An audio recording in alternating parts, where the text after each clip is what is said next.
Well, here we are. It's Friday, day after Thanksgiving 2012. Had a lot of work done since the last video. We took the car into sandblast and found a heck of a lot more rust than I thought it had in it.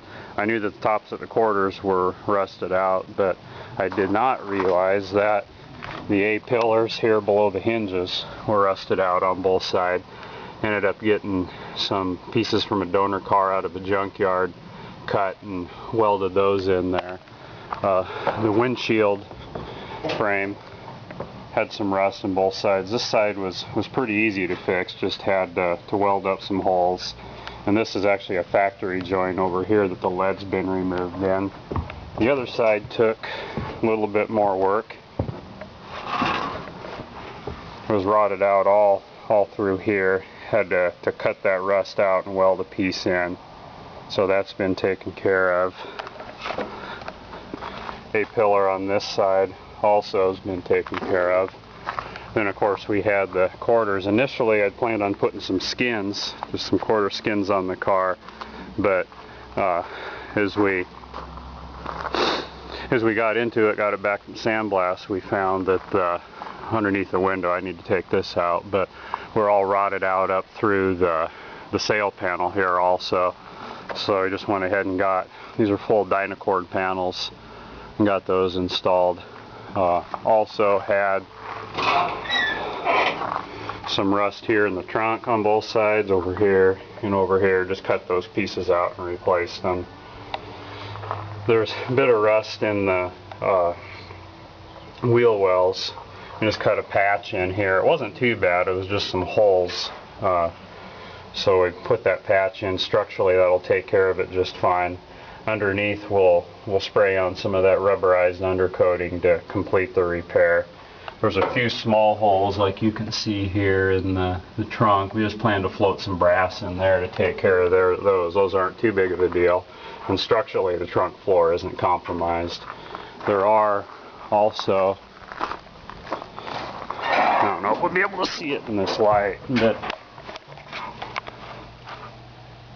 yeah, you can kind of see there's a few small holes in the wheelhouse there too. But given as big of a chore as it is to replace the wheelhouse, we're just going to encapsulate those with some rubberized undercoating to keep the oxygen from getting in there, and we'll go ahead and stop that rust.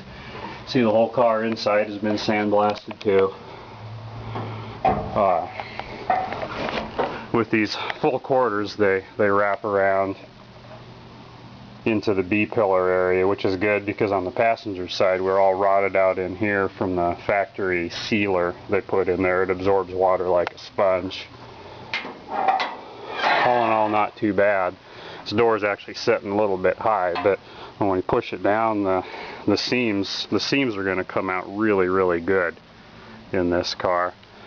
About the only body damage that was, car was like this when I bought it, wasn't aware of it because of all the mud they had troweled in. You can see the door here took on some damage. It's going to be a bit of work to fix that right, but we'll be able to take care of it. So next step is off to the body shop, and I'm going to get this thing all cleaned up, put it in epoxy primer. Got some DP74 oxide red epoxy primer, and start the body work. A little bit of hammer work, some Bondo filler primer. We'll end up block sanding to 400, then we'll seal it in epoxy primer again, and I'll bring the car home and put it together to test fit everything before we take it back for painting. We have, as you can see over here, we've already completed all the body work on the fenders, the valance there, and the hood. Those are just hanging up here in the garage to keep them out of the way.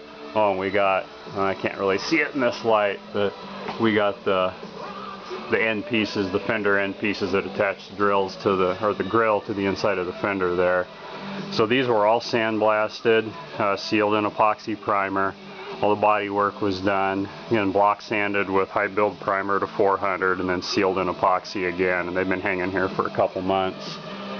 So once we get her back from the body shop, we'll put it all together, get all the gaps set just right, and move on to the next stage.